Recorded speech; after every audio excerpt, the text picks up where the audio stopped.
I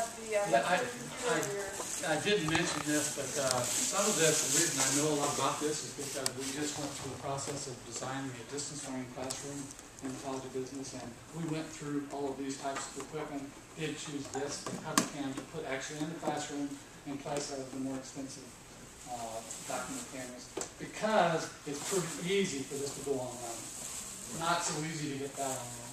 Can be done, but now you're talking about some more money to be able to make this go online. So this is built to be online. The only time that I've used this, that some other people use, is to create some archives, but not so much in a live classroom.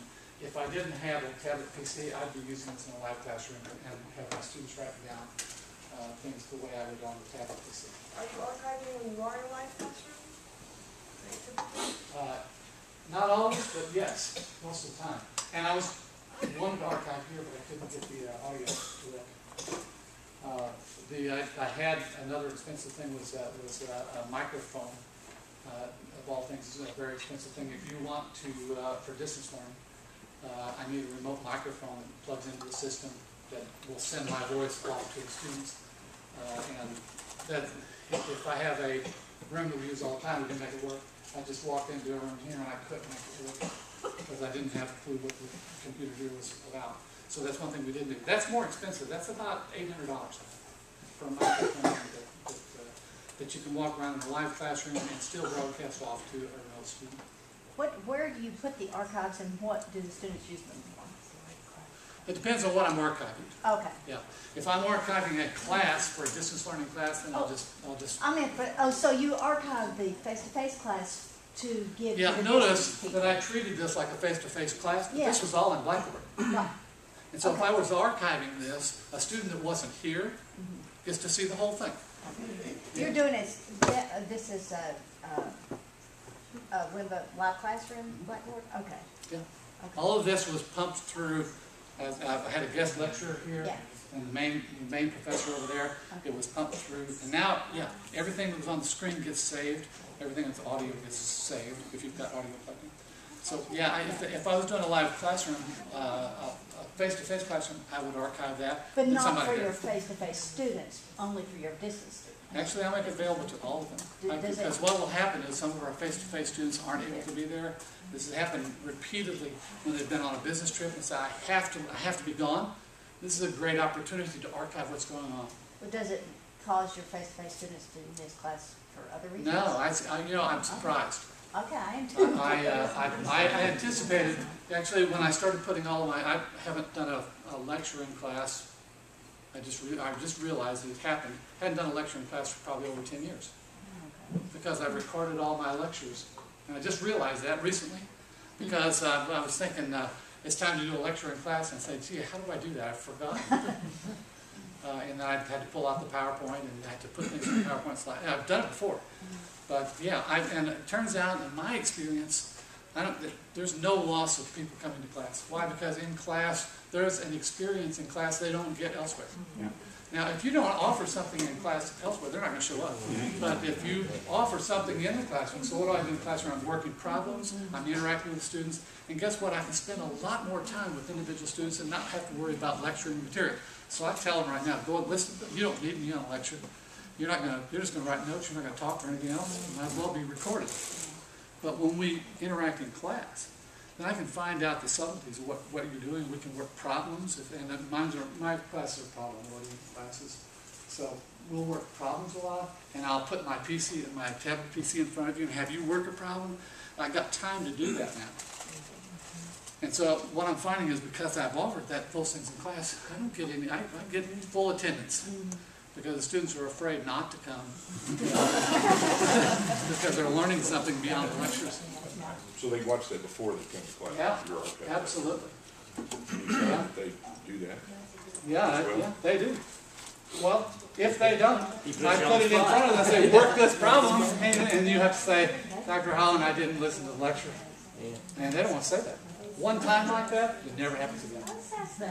How many students do you typically have in your class? It varies, probably about 20, 25. Are they lower level or upper level? Upper level. Yeah. Would you do this for a core course? Yeah. I would. And you think Yeah. they would come, My experience with that is in Business Finance 3310. yeah, They show up, every one of them. okay, They were afraid not to be there. okay. Now, the upper division classes, they're there for a different Well, I reason. know. Yeah. But no, they were afraid not to be there because they need an excuse if they're going to do poor on the exam. And they realize if I say, were you there when we worked that problem in class? And they say, well, no. Then are you surprised that you got the score you got when you missed that problem? And see, they don't want to be caught in that. So they're not going to want to be caught like that. So that's what. So at least in my experience, and I worried about that. Yeah. Not anymore. Not anymore. Yeah. I just want to say that what your experience is reflected in the research on that as well. It is counterintuitive. You would think that students wouldn't come, but they watch it, and when they do come to class, they're prepared and they come to ask questions with you. Yeah. Right? Because they've already seen it and they've got questions, and it's just the repetition is the key to learning. And so, you know, your experience is what's reflected in And the if the literature. students know that I have an expectation of interacting in class, that you're not going to get away with just sitting there, I'm going to be right in your face. With that paddle. Yes. But if you know that's going to happen, there's a desire on their part to be prepared. More than me just saying, if I'm standing at the podium and I never leave the podium, and I say, be prepared. Yeah, good luck with that one. But if I'm out actually interacting, they prepare. So they're 50 minutes long, these archives? Of the what now? They're 50 minutes long, they're, When I do an archive, I typically don't want it to be that long. My target is like 30 minutes. And I know that's longer than the literature says, but that's where that's where I've come in. Longer than 30 minutes is just too long. Shorter than 30 minutes is you can't quite get enough of the concept in there. And I don't want them spending their time opening and closing different files. So my target is 30 minutes on my lectures. So that's what I do. But if I'm doing something in a live class, face-to-face class, I'll probably record the whole class. Not that I want students to actually do that, but they'll be able to go in and randomly go in and find the area that they want to look at. And they don't have to listen to the whole class. But if I have a recorded lecture, my target is 30 minutes. so is your face on there, or is it just PowerPoint? No, I do not put my face. I tried that, and not that it scared the students away. It didn't add anything. It didn't add anything at all. And I started getting self-conscious about how am I dressed for this. And that's not where I need to be thinking about the material. And my experience is that they don't need to see me on the recorded lectures. Now, they would feel better about it, but I'm not sure they'd learn anymore. They would feel better about me. I'd probably get better evaluations, but I'm not sure they learn anymore. Sort of a compromise for that is at the beginning of the archive, you could just introduce yourself and then turn that off, and then when you start with your presentation. That's a really good idea. Right. Get the best of both worlds that way. That's a really good Just idea. introduce it. I haven't done that. I want them to focus on the material, and when I'm watching, this is really crazy, but I'll find myself watching the lecturer instead of thinking about the material. So part of me is focused on the lecture the whole time, and I need to be focusing on the material. So I'd rather than looking at the PowerPoint slide. This is just me. Are you using any special software, or is that part of the Blackboard? This is all within Blackboard here. Only the software that comes with these devices, for example, you have to have a device driver. But now this is using Blackboard.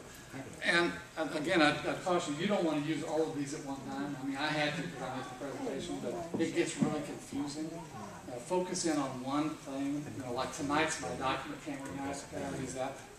Today I'm going to use the tablet PC because if you got too much going on there, things can go wrong for one thing, and things don't go wrong if you focus in on just a few things. Anything else? Well, once again, thank you. I know you appreciate it.